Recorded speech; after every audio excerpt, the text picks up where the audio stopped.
बिस्मिल्लाहिर्रहमानिर्रहीम सल्लल्लाहु अलैहि वआलैहि वसल्लम। अस्सलाम वालेकुम। आज मैं आपको एक छोटा और मुख्तसर आसान सा वजीफा बताऊंगी। अगर आप चाहते हैं कि अल्लाह ताला की हम हिफाजत में रहें, जादूगरों से बच जाएं, जादूगर के वार से बच जाएं, हासदीन के हसद से बचें, दुश्मन के शर से बचें, अगर आप चाहते हैं कि नजर बद की नजरों से बचें, कीमिया परवरों की कीमिया से बचें, अगर कोई हमसे इंतकाम लेना चाहता है तो हम इंतकाम की आग से हिफाजत में रहें।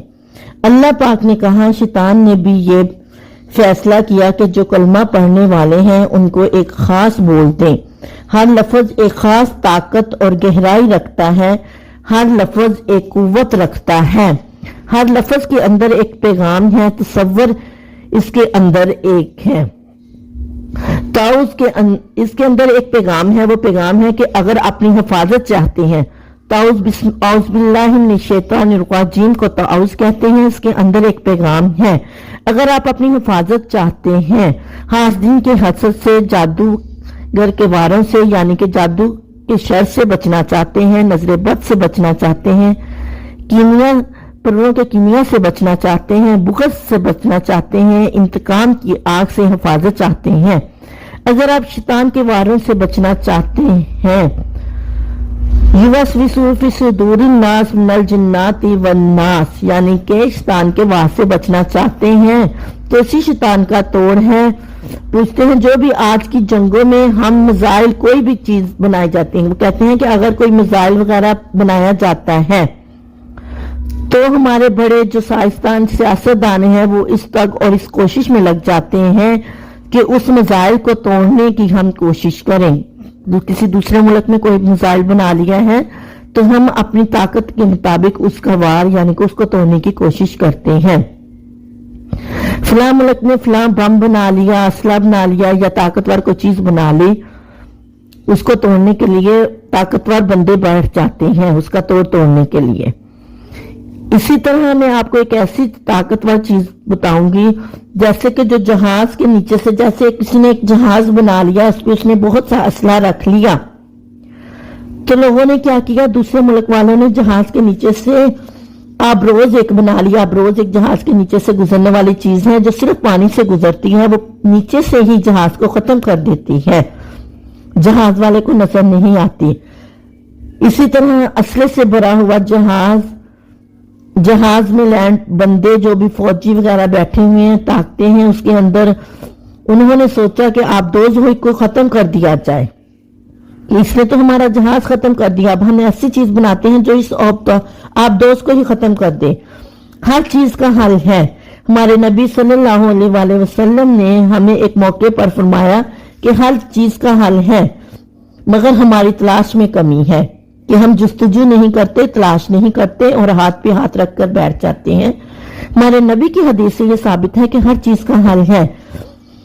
अल्लाह अब आजा हमारी मदद कर, हमें कहना चाहिए कि ए अल्लाह अब आजा हमारी मदद कर, ए अल्लाह मेरे ऊपर रहमत की छतरी डाल दे, जो तू चाहता है वो हो जा, मेरी हैसियत एक चुंटी सी है, इससे ज्यादा नहीं।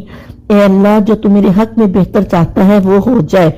हजरत अली करम वजह फरमाते हैं, मैंने अपने इरादों के टूटने पर अपने रब को पाया। मैंने इरादे किए, अल्लाह ने नहीं चाहा, मैं मांगता रहा, मुझे नहीं मिला। जो अल्लाह चाहता था मुझे वो ही मिला। इससे मैंने जाना कि मेरे इरादों को अल्लाह भांपता है, मगर होता वही है जो अल्लाह चाहता है। इस बात को अपनी जिंदगी में शामिल करें। ये मैं पढ़ रहा हूँ, इसका मायने क्या है, इसका मफहूम क्या है, इसको पढ़ने से कौन सी ताकत हमें मिलेगी। अल्लाह जितने भी निजाम चलाता है उनके तोड़ होते हैं। अल्लाह ने हमें तोड़ दे दिए हैं मगर हम जुस्तजू नहीं करते। तोड़ हर एक के पास है। कुछ लोगों के पास तोड़ है जो अपने आप को अल्लाह की हिफाजत में रखना चाहते हैं। उन्हें चाहिए कि अल्लाह की हिफाजत में जो भी बंदा अपने आप को रखना चाहते हैं वो नाफ पर उंगली रख ले, कमीज के ऊपर से नाफ पर उंगली रख के तसव्वुर में सिर्फ 66 बार ताउज़ पढ़नी है। सुबह शाम भी पढ़ सकते हैं, हर नमाज के बाद भी पढ़नी है। जितनी ज्यादा हम ताउज़ पढ़ेंगे उतना ज्यादा हम फायदा पाएंगे। اس کے کرنے سے میں پہلے بھی بتا چکی ہوں کہ شیاطین کے شر سے ہم بچتے ہیں، ہم جادو کے وار سے بچتے ہیں۔ تعوذ پڑھنے سے بلڈ پریشر نارمل رہتا ہے، جو آدمی گالیاں دیتا ہے اس کی یہ عادت ختم ہو جاتی ہے۔ اس کو 66 بار ناف پر ہاتھ رکھنے کر پڑھنے سے نیٹ کے فتنے سے بچا جا سکتا ہے۔ اس کو پڑھنے سے غصہ ختم ہو جاتا ہے۔ اس کے اندر اہم ذات ہے اللہ تعالیٰ، تعوذ کے اندر اہم ذات اللہ کی ہے، یقین کامل کے ساتھ پڑھنا چاہیے۔ اس کو پڑھنے سے لا علاج بیماریوں سے بچا جا سکتا ہے، تعوذ کو پڑھنے سے ناکامیوں سے بچا جا سکتا ہے۔ جتنا ہم کامل ایمان اور یقین کے ساتھ تعوذ کو پڑھیں گے اس کا اتنا ہی زیادہ فائدہ پائیں گے۔ اللہ تعالیٰ ہم سب سننے والوں کو بھی تعوذ پڑھنے کی توفیق عطا فرمائے اور ہمیں بھی تعوذ پڑھنے کی توفیق عطا فرمائے اور اپنی بارگاہ میں قبول و منظور فرمائے۔ آمین ثم آمین، صلی اللہ علیہ وآلہ وسلم۔